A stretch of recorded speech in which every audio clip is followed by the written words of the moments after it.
നമസ്കാരം കൂട്ടുകാരെ. ഭക്ഷണത്തിൽ വ്യത്യസ്തത കണ്ടെത്തുന്ന എല്ലാവർക്കും ട്രൈ ചെയ്യാൻ പറ്റുന്ന ഒരു സ്പോട്ടാണ് ഞാൻ നിങ്ങളെ പരിചയപ്പെടുത്താൻ പോകുന്നത്. നമ്മളിപ്പോൾ ഇന്ന് പോകുന്നത് ഹൊസ്കോട്ടയിലുള്ള മണീസ് ദം ബിരിയാണിയിലേക്കാണ്. ഇപ്പോൾ സമയം രാവിലെ 4 മണി. 4 മണിക്കാണ് നമ്മളിവിടെ പോകുന്നത്. 4 മണി മുതൽ അവിടെ ബിരിയാണി കൊടുത്ത് തുടങ്ങും. 8 മണി വരെയാണ് സമയം. അപ്പോൾ നമ്മൾ രാവിലെ 4 മണിക്ക് കൂട്ടുകാരനെ കൂട്ടി പോവുകയാണ്. കേരപുരം വഴിയാണ് പോകുന്നത്. കേരപുരത്ത് നിന്ന് ഏകദേശം 9 കിലോമീറ്റർ ഉണ്ട് ഹൊസ്കോട്ട മണീസ് ദം ബിരിയാണി സെൻറ്ററിലേക്ക്. അപ്പോൾ ആ കാഴ്ചകളിലേക്ക് നിങ്ങളെല്ലാവരെയും സ്വാഗതം ചെയ്യുന്നു.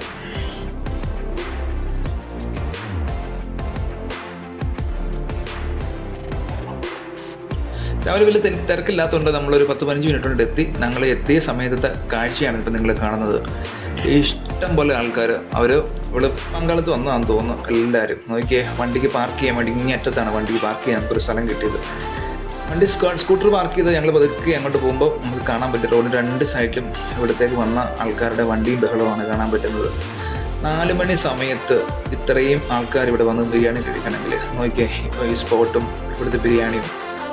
അപ്പോൾ അതിൻ്റെ ടേസ്റ്റ് നോക്കാനും ആ ബിരിയാണിയുടെ ഇവിടുത്തെ ഒരു ആംബിയൻസ് മനസ്സിലാക്കാൻ വേണ്ടിയിട്ടാണ് ഞങ്ങളിവിടെ എത്തിയിരിക്കുന്നത്.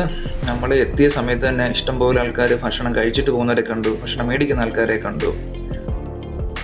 ആദ്യത്തെ പരിപാടി അവിടെ പോയി ടോക്കൺ എടുക്കുക എന്നുള്ളതാണ്. ബിരിയാണി വേണ്ടവർക്ക് ബിരിയാണി, കബാബ് വേണ്ടവർക്ക് കബാബ്, ഇത് രണ്ടും ടോക്കൺ നിന്ന് മേടിക്കണം.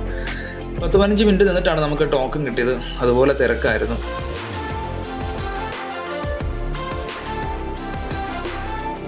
അവിടെ തിരക്ക് കൺട്രോൾ ചെയ്യാൻ വേണ്ടി അതിനുവേണ്ടി ക്രമീകരിച്ചിരിക്കുന്ന ആൾക്കാരുണ്ട്. ബാരിക്കേഡൊക്കെ വെച്ചിട്ട് വളരെ നീറ്റായിട്ടാണ് അവരത് മെയിൻറ്റെയിൻ ചെയ്യുന്നത് കേട്ടോ.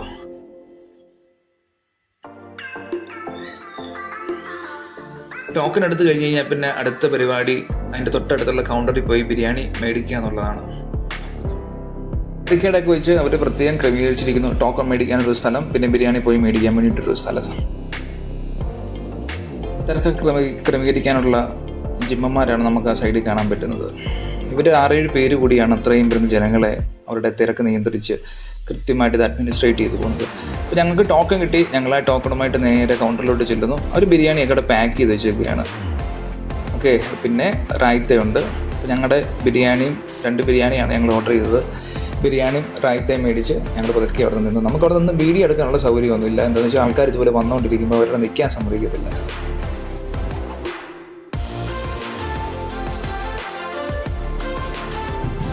ഞങ്ങൾ ബിരിയാണിയുടെ ഒരു കബാബ് ഓർഡർ ചെയ്തായിരുന്നു. അപ്പോൾ കബാബിൻ്റെ കൗണ്ടർ ഇവിടെ ഇല്ല.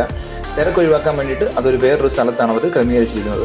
അപ്പോൾ ഞങ്ങൾ അങ്ങോട്ട് പോകണം കബാബ് മേടിക്കാനായിട്ട്. 120 രൂപയാണ് കബാബിൻ്റെ. മട്ടൻ ബിരിയാണിയും ചിക്കൻ കബാബുമാണ് ഇവിടുത്തെ സ്പെഷ്യൽ. കബാബ് മേടിച്ച് അത് കഴിക്കാൻ വേണ്ടി അകത്തോട്ട് കയറി. അവിടെ ചെന്ന് കഴിഞ്ഞപ്പം ഒരൊറ്റ കസേരയല്ല ഒഴിഞ്ഞിരിക്കുന്നത്, എല്ലാം മുക്കപ്പീടാണ്. എന്നാൽ പിന്നെ നിന്ന് കഴിക്കാമെന്ന് വിചാരിച്ചു പതുക്കെ സൈഡിലോട്ട് മാറി നിന്നു. അപ്പോൾ അത് നിന്ന് കഴിക്കാൻ വേണ്ടിയുള്ളൊരു സെറ്റപ്പൊക്കെ അവരോട് ക്രമീകരിച്ചിട്ടുണ്ട്. അപ്പോൾ കൂട്ടുകാരൻ പോയി ചിക്കൻ കബാബ് മേടിച്ചുകൊണ്ട് വന്നു. ക്വാണ്ടിറ്റിയുടെ കാര്യത്തിൽ ബെസ്റ്റാണ് രണ്ടും. നമ്മൾ കൊടുക്കുന്ന പൈസയ്ക്കുള്ള ക്വാണ്ടിറ്റി അവർ നമുക്ക് തരുന്നുണ്ട്. അത് കൂടുതൽ തരുന്നുണ്ടെന്നാണ് എൻ്റെ പക്ഷം. നമ്മൾ വേറെ മട്ടൻ ബിരിയാണിയൊക്കെ കഴിച്ചപ്പോൾ ഞാൻ മനസ്സിലാക്കിയത് 2-3 കൂടുതൽ പീസിലൊന്നും കാണത്തില്ല. പക്ഷേ ഇവിടെ ഏകദേശം 8 പീസോളം മട്ടൻ അതിനകത്തുനിന്ന് കിട്ടി.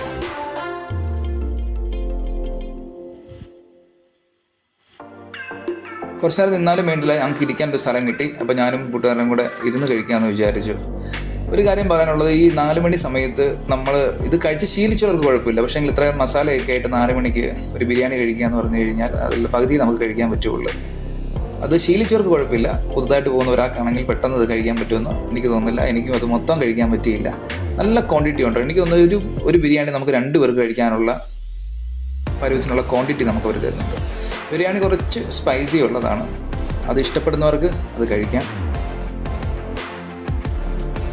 കഴിപ്പെല്ലാം കഴിഞ്ഞ് ഞങ്ങൾ പതുക്കെ അവിടെ നിന്ന് ഇറങ്ങാനുള്ള പരിപാടിയാണ്. ആൾക്കാർ വന്നും പോയിക്കൊണ്ടിരിക്കുന്നു. നമ്മൾ എണീറ്റിട്ട് വേണം അടുത്ത ടീമിനോട് ഇരിക്കാനായിട്ട്. നമ്മൾ കഴിച്ചുകൊണ്ടിരിക്കുമ്പോൾ തന്നെ നമ്മുടെ മേശയ്ക്ക് ചുറ്റും ആൾക്കാർ വന്ന് നിൽക്കും. മീറ്റൊക്കെ നല്ല സോഫ്റ്റാണ് അവരുണ്ടാക്കിയിരിക്കുന്നത്. കൊടുക്കുന്ന പൈസയ്ക്കുള്ള മൂല്യം അവിടെ നമുക്ക് കിട്ടുന്നുണ്ട്.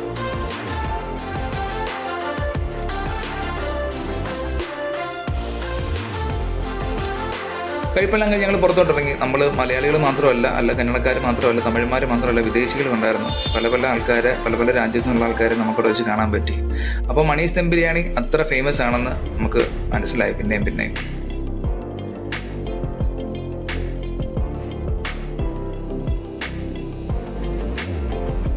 8ഓളം ചെമ്പ് ബിരിയാണിയാണ് ഒരു ദിവസം ഇവരിവിടുന്ന് കൊടുക്കുന്നത്. ലക്ഷങ്ങളുടെ ബിസിനസ്സാണ് ഒരു ദിവസം ഇവിടെ നടക്കുന്നത്. എന്താ ക്രൗഡെന്നറിയോ? ആൾക്കാർ വന്നുകൊണ്ടിരിക്കുകയാണ് ഈ സമയത്ത്. ഒരു 8 മണിയാകുമ്പോൾ ഇത് കാലിയാകുന്നു എന്നുള്ളതാണ്.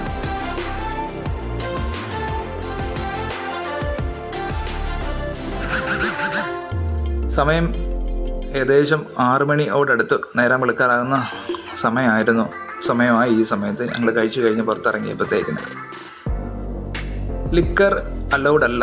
അവിടെ വെള്ളം പിടിക്കാനുള്ള പരിപാടിയൊക്കെ ഉണ്ടെങ്കിൽ നല്ല ഇടി കിട്ടും അവിടുന്ന്. അതിനുള്ള ആൾക്കാരൊക്കെ അവിടെ സെറ്റാണ്.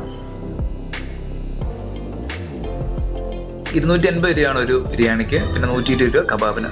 കബാബ് ഓപ്ഷണലാണ്. നമുക്ക് താല്പര്യമുള്ളവർക്ക് മാത്രം മേടിച്ചാൽ മതി. നിർബന്ധമൊന്നുമില്ല മേടിക്കണമെന്ന്. പിന്നെ നമുക്ക് അവിടുത്തെ ഏറ്റവും വലിയ പ്രശ്നം അവിടുന്ന് കഴിക്കാൻ പറ്റുന്ന ഒരു സ്ഥലം കണ്ടുപിടിക്കുക എന്നുള്ളതാണ്. പിന്നെ എങ്ങനെയൊക്കെ ഒന്ന് കഴിച്ചിട്ട് മതി എന്നുണ്ടെങ്കിൽ നമുക്ക് അവിടെ ഇവിടെ നിന്നോ ഇരുന്നോ അങ്ങനെയൊക്കെ കഴിക്കാം. ഒന്ന് റിലാക്സ് ചെയ്ത് കഴിക്കണം എന്നുണ്ടെങ്കിൽ കുറച്ച് വെയിറ്റ് ചെയ്ത് കഴിഞ്ഞാൽ അതിനകത്ത് അവർ ക്രമീകരിച്ചിരിക്കുന്ന സ്ഥലത്ത് നമുക്കൊരു സീറ്റ് കിട്ടും. ഞങ്ങളിപ്പോൾ അതൊക്കെ കഴിച്ച് കഴിഞ്ഞ് പോകുന്ന നേരത്ത് നോക്കിയപ്പോഴാണ് അവിടുത്തെ ഒരു കൗണ്ടർ കടയിൽ അവിടുത്തെ ഒരു കബാബ് കൗണ്ടറിലുണ്ടായ തിരക്ക്. ഇത്തിരി വശപ്പശി ആയപ്പോഴത്തേക്കിന് അവിടുത്തെ ആൾ വന്നു. എല്ലാവരും ക്രമീകരിച്ച് അമ്മാരെല്ലാവരും ആ വഴിക്ക് പോയി. ഇദ്ദേഹമാണ് അവിടുത്തെ പ്രൊപ്പറേറ്റർ മണി. 1992 പുള്ളി തുടങ്ങിയൊരു പ്രസ്ഥാനമാണ് മണീസ് ദം ബിരിയാണി.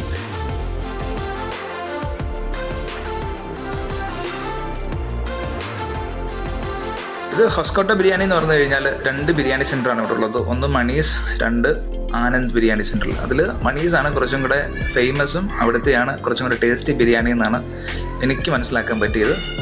അപ്പോൾ ബാംഗ്ലൂർക്ക് വരുന്നവർക്കും ബാംഗ്ലൂരിലുള്ളവർക്കും ഇങ്ങനത്തെ ഒരു വൈബ് എക്സ്പീരിയൻസ് ചെയ്യണമെങ്കിൽ നാളെ രാവിലെ 4 മണിക്കൊരു ബിരിയാണി കഴിക്കണമെങ്കിൽ ഇതാണ് പറ്റിയ സ്പോട്ട്. ഹൊസ്കോട്ട ടോളിൻ്റെ അടുത്തുനിന്ന് ഏകദേശം 1 കിലോമീറ്റർ 1.5 കിലോമീറ്ററുള്ളിലാണ് ഈ കടയുള്ളത്. അപ്പോൾ മറ്റൊരു കാഴ്ചയുമായി വീണ്ടും എത്താം. എല്ലാവർക്കും നമസ്കാരം.